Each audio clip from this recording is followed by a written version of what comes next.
શિક્ષણને લઈને સરકાર એક્શન મોડમાં જોવા મળી રહી છે। વીએનએસજીયુમાં શિક્ષણ મંત્રી પાનસેરિયાની મહત્વની બેઠક મળી। વિદેશી ભાષાના શિક્ષકોની નિયુક્તિ અંગેની ચર્ચા કરવામાં આવી। તો વીએનજીએસયુમાં કોર્સ શરૂ કરવા અંગે બેઠકમાં ચર્ચા કરવામાં આવશે। ડાયમંડ બુટ્સમાં વિદેશથી આયાતકારો આવશે।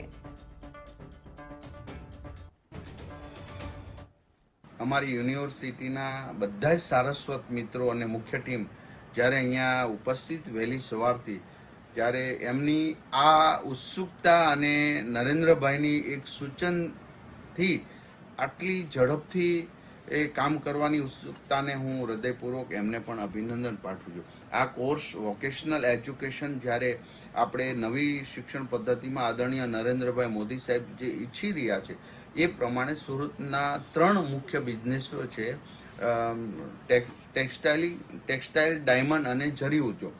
આને પણ વોકેશનલ એજ્યુકેશન સાથે જોડી અને નવી તકો મળે, નવી ઓપોર્ચ્યુનિટી મળે અને એજ્યુકેશન ક્ષેત્રે પણ વિદ્યાર્થીઓ વધુમાં વધુ એમાં રસ લે, એ હેતુ છે। આજે અમે આ ઇન્ટરપ્રેટર અને ટ્રાન્સલેશન બંને કોર્સિસ શરૂ કરવા માટેની ચર્ચા વિચારણા કરી છે।